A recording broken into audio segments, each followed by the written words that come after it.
गोलू भाई कलान की राउरे गाना बनावल है, बनावल ना है। हम कब से बैठ के सोचत का गाई। हां तो अपने से सोच के गाओ तनी भैया तारा भी गाने के कमी बा का भैया नौजवानों के सपना पुरावे लगल के सपनल पुरावे लगले नए का बिहार है बनावे लगले ओ नए का बिहार हो बतावे लगले ए अदिति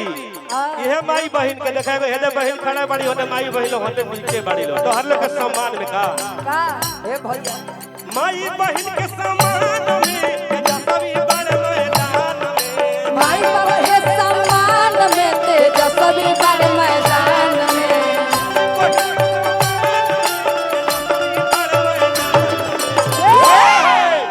भुलाई हजान ये दीदी लो अब भुलाई हजान ये भौजी लो तेजस्वी जी के काम के भुलाई हो जनय भैया लो तेजस्वी जी के काम में भुलाई हजान ये चाची लो तेजस्वी जी के काम के भुलाई हो जनय भैया लो तेजस्वी जी के भुलाहू के नहीं खे सुना आदित्य तू हिलाओ एक आदित्य हिलाई है हम बात कर लेते हैं। हम नौजवान भाई लोग से कहना चाहता हूं मैं आरजेडी सरकार ले आवे के बाद मुखरा बोलिए आप मुखरा बोलिए उमंग रहे के चाहिए लेकिन उमंग में होश में जोश में होश नहीं खे गवावे के सम्मान दीजिए सभी लोग को सरकार लाना है तो सभी लोग को सम्मान करना पड़ेगा। आइए आदित्य जी ये बात है कि जल्दी से 2.5 लीटर आए राजा जी एक औरत कहत रही कि जल्दी से 2.5 लीटर आए राजा जी गोलू जी के साथे गावत गावत सब लोग के स्केल गावे के अब अंदाज हो गया। हम चाहेंगे कि थोड़ा सा नहीं बढ़ा देंगे तो मेरा अच्छा रहेगा। सही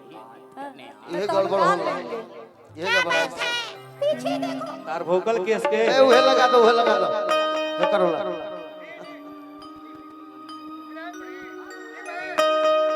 मार ही रहे हैं।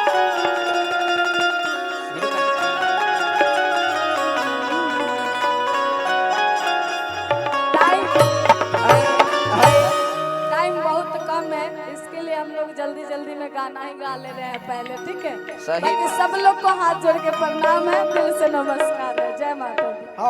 वाह कि जल्दी से 2.5 लीटर आए राजा जी अरे जल्दी से 2.5 लीटर आए राजा जी वाह और का कहतारी घर में बाबा का से आगे लौटे नहीं आए राजा जल्दी से 2.5 लीटर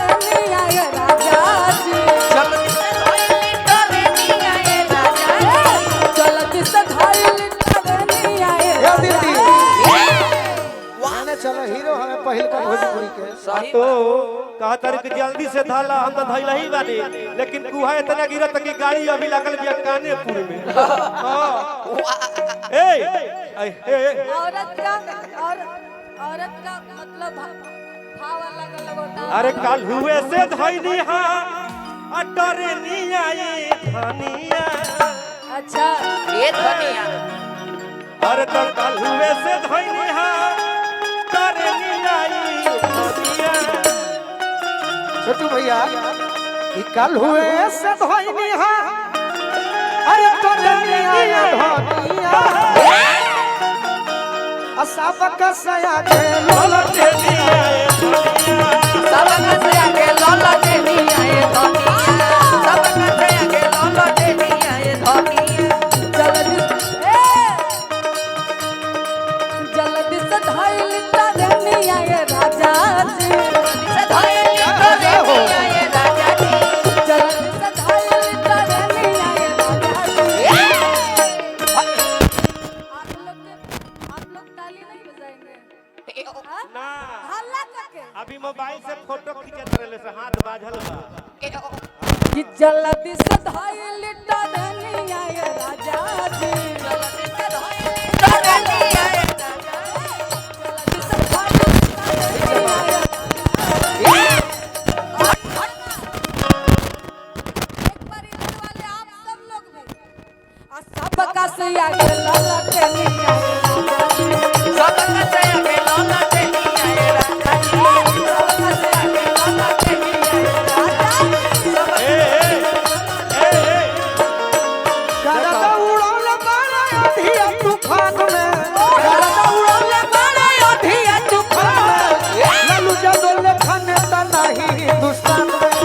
लालू यादव खाने ता नहीं हिंदुस्तान में लालू यादव खाने ता नहीं हिंदुस्तान में गरदा उड़ौले बाड़ा अधिया तूफान में गरदा उड़ौले बाड़ा अधिया तूफान में गरदा उड़ौले बाड़ा अधिया तूफान में लालू चाचा ले खाने ता नहीं हिंदुस्तान लालू चाचा ले खाने ता नहीं हिंदुस्तान में लालू बाबा ले खाने लाला धनिया ये राजा जी सबका से आगे लाला धनिया ये राजा जी बोला औरत बड़ी सुंदर भाव में कैसे भाव राजा जी से बताओ तारे कहत सुना हाँ भैया